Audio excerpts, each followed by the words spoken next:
까지도 이렇게 신경을 써주시는 위원님께 참으로 감사드립니다. 우리가 요즘에 가장 관심 있는 부분이 무엇일까요? 아마도 건강이라고 생각을 합니다.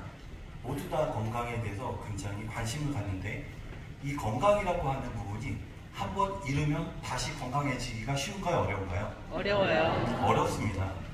지하도 상가도 마찬가지입니다. 지하도 상가도 잘 되는 것 같은데 한번 무너지면 다시 회복하기가 매우 어렵습니다. 그래서 그 부분에 대해서 해외 사례, 성공 사례를 위주로 말씀드리겠지만 실패 사례도 굉장히 많습니다. 일본 같은 경우에는 실패 사례로 지하 상점가라고 하는 부분이 완전 쇠퇴를 해서 일부는 슬럼화가 돼가지고 우범지대가 됐습니다.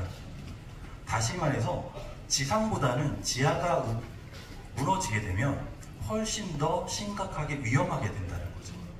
그 부분은 단순하게 우리의 생존권을 빼앗는 부분의 문제만이 아니라 우리의 생활의 안전까지도 큰 영향을 줄 수 있다라는 부분에서 오늘 해외 사례를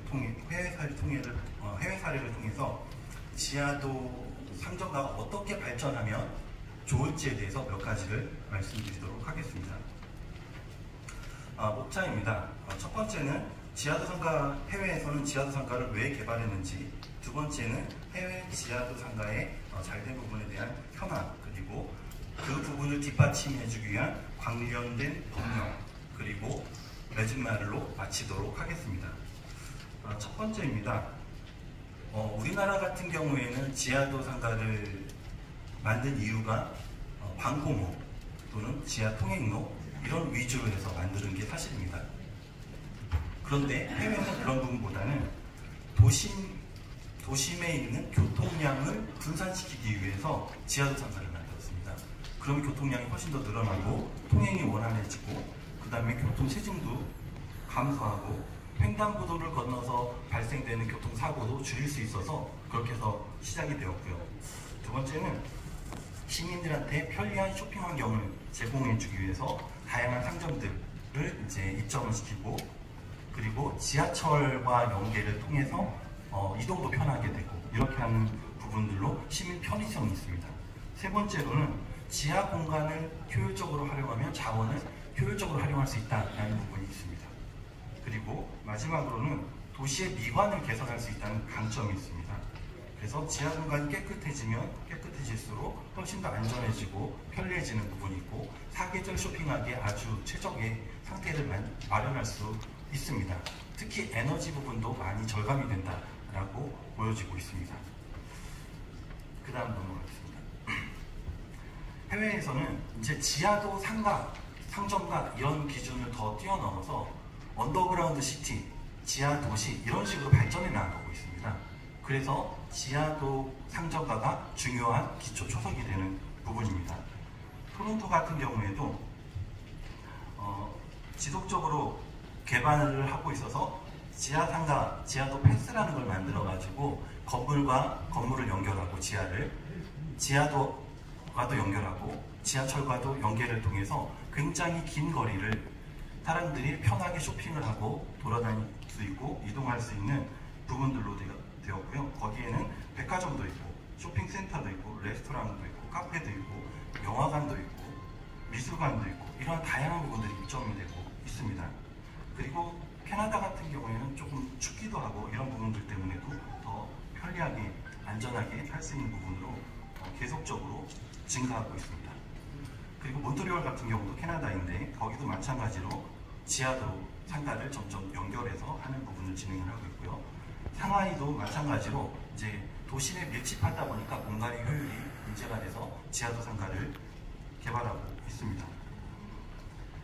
그래서 거기도 상하이도 똑같이 도서관까지도 들어가는 정도로 개발을 하고 있고 그 지하철과 연결되어 있어서 또 해외 관광객들도 많이 유입되는 그런 형태를 가지고 있습니다. 도쿄 같은 경우에도 1927년부터 처음 개장을 해가지고 도쿄 시내 여러 약 20군데의 지하도 상점가가 위치해 있습니다. 런던도 마찬가지로 런던에는 지하도 상점가가 약 100개 정도가 있습니다.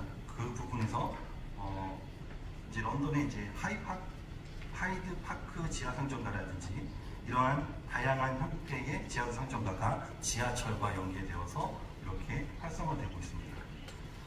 이렇게 이제 해외에서도 지하도 상가가 개발이 되고 있는데요. 다음 페이지 넘겨주시면 지하도 상가를 만들고 나니까 지역 경제가 활성화되었다 이렇게 얘기합니다. 특히 지하도 상점가를 만들면서 그 지역에서 장사를 하시는 분들이 이제 지하의 상점에 입점하게 되고 우선권을 줘서요.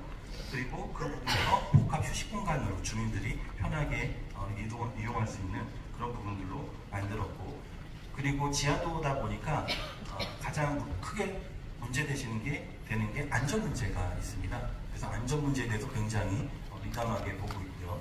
그리고 화재나 이런 부분들, 그다음 공기의 질 이런 부분들에 대해서 굉장히 관심 있게 해서 지하도 상가를 해외에서도 개발하고 있습니다. 다음, 이제 도쿄 같은 경우 지하도 상가를 보시면 굉장히 깨끗하고 쾌적한 형태를 볼 수 있습니다. 이렇게 지하도 상가가 우리나라도 굉장히 깨끗하고 이렇게 된 부분들이 상인들이 노력했기 때문에 그게 가능하다. 정부에서도 지원이 있었지만 상인분들도 노력이 있었기 때문에 이렇게 깨끗하게 운영이 됐다라고 볼 수 있습니다. 그 다음 이제 해너리 워크 지하 쇼핑센터 같은 경우도 굉장히 햇빛도 이렇게 좀 들어오고 넓고 쾌적한 부분이 있고, 특히 안전관리 시스템 부분들이 계속적으로 발전하고 있습니다. 그래서 다양한 안전, 화재가 나면 어떻게 대피를 해야 되는지, 통행의 방향이라든지 이동 동선이라든지 이런 부분들도 굉장히 많이 연구가 되어지고 있습니다. 프랑스에 대해서 설명을 드리면 프랑스도 굉장히 다양하게 지하를 개발하는 것을 볼 수 있습니다. 캐나다입니다. 캐나다 같은 경우도 지금 보시듯이 많은 도시를 이제 블록과 블록을 연결해서 지하를 연결해서 사람들이 편리하게 쇼핑할 수 있는 쇼핑의 명소가 되고 복합 플렉스 시설까지 또는 수영장까지 있는 그런 형태로 되고 있습니다. 자, 이런 것을 봤을 때 이제 관련된 법들이 지원을 해주고 있습니다. 국내에서도 지금 이동주 의원을 비롯해서 많은 의원들이 이렇게 소상공인을 위한 법들을 만들어주고 특별법도 만들어서 지원을 해주고 있듯이 현재는 약간의 사각지대가 있지만 그런 부분을